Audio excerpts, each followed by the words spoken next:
The assignment came on a Monday morning.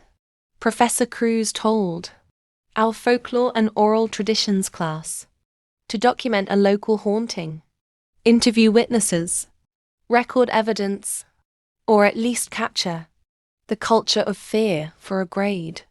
Most groups picked easy topics: old houses, a famous cemetery, even a bridge said to be cursed. But not us.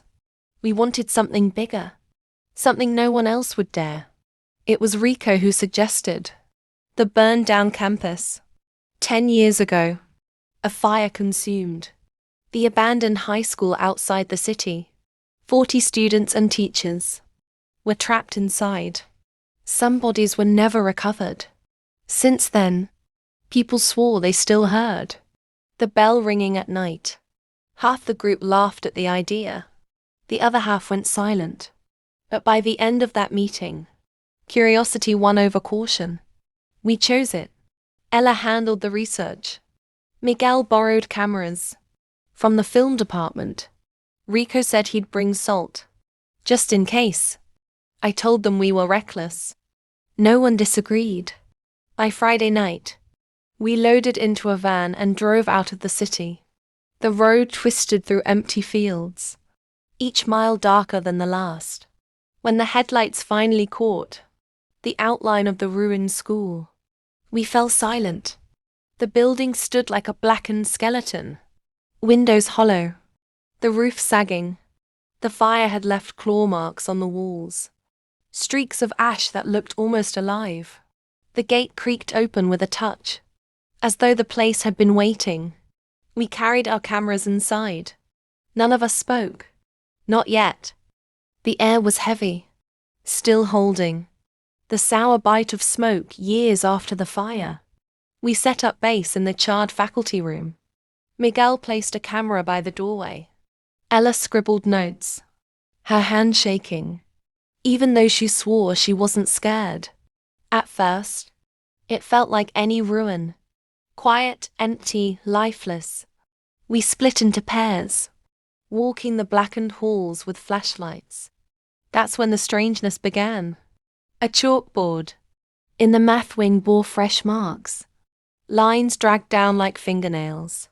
Then, as we watched, the chalk trembled, lifting, scratching words we couldn't finish reading before it snapped in half. In the library, yearbooks littered the floor. Pages flipped as if caught in a breeze, but the air was dead still. Every photo inside was blurred, except one. A class picture, blackened around the edges, showing students lined in neat rows. But behind them, faint in the shadow, 5 more figures, their faces pale, their eyes hollow. Miguel cursed and slammed the book shut. By the time we regrouped, Rico was missing. We searched the hall with shaking flashlights, calling his name. Then we heard it, a dragging sound, followed by a muffled scream. We ran. The beam of my flashlight caught him, just for a moment, before he was pulled backward into the dark. His fingernails scraped lines into the floor as he vanished around the corner. When we reached it, there was nothing. No Rico.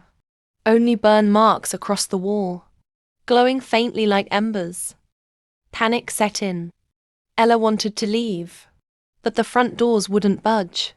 No matter how hard we pushed, they groaned but stayed shut. That's when the fire began again. Not real flames, but phantom ones. Heat shimmered through the halls. Smoke thickened the air, until we coughed and gagged. Somewhere, faintly, an alarm rang. The bell of the school, tolling over and over. Then the shadows came.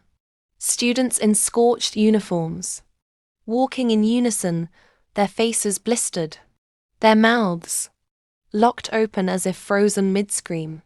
They filled the corridor, blocking every exit. Ella clutched my arm. Miguel tried to film, but the camera whined, its battery draining to 0 in seconds. We backed into a classroom. The chalkboard inside erupted with screeches. words carving themselves in jagged letters. Join us. The letters bled down the wall, dripping like tar. A desk slammed against the wall on its own. Then another.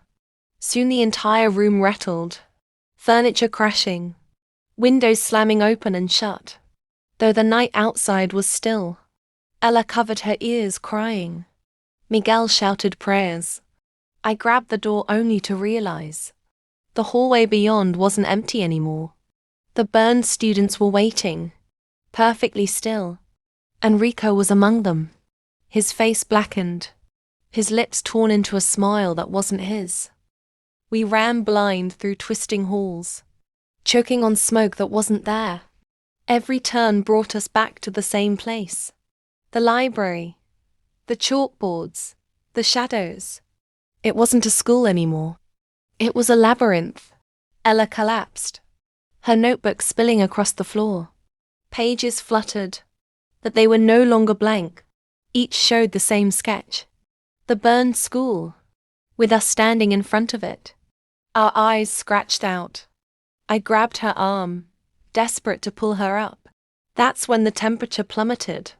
A hand, charred, blistered, rose from the shadows and clamped over her mouth. Her scream never came. She was yanked backward into the black. Her notebook slammed shut on its own, landing in my hands. Miguel and I staggered back, too stunned to breathe.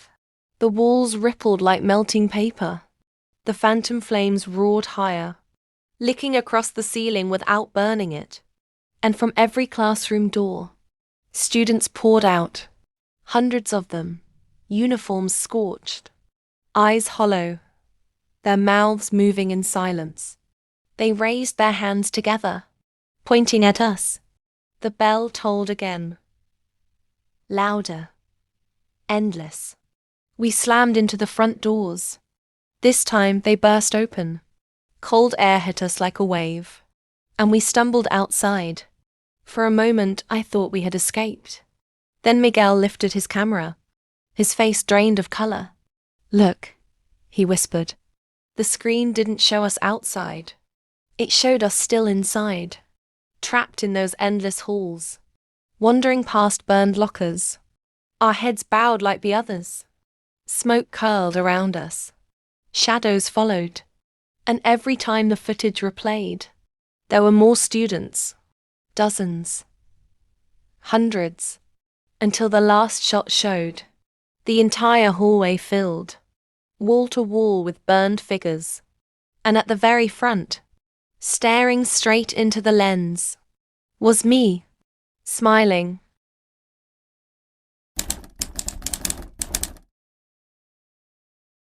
The footage never made it to class. When the deadline passed, the professor tried to contact us, but none of our phones worked. The call logs later showed they had all been wiped, as if they'd never been used. Weeks later, Miguel's camera was found on the steps of the burned school. Its battery was drained, the screen cracked, but the files remained. The last video ran for 9 hours straight, even though the memory card shouldn't have been able to hold that much. It showed the same hallway, looping again and again, filled with students in burned uniforms. Each time the angle shifted, there were more, and sometimes faces of people still alive, classmates, even the professor, appeared among them, their eyes already hollow. The university locked the footage away. Officially, they said our group never finished the project, that we dropped the class, that maybe we transferred, or left school altogether. But years later, a rumor spread. Every September, on the anniversary of the fire, new students whispered about a video file that sometimes appeared on the library's computers, a file without a name, without a date. Those who opened it swore they saw themselves already inside the burned school, already counted among the dead.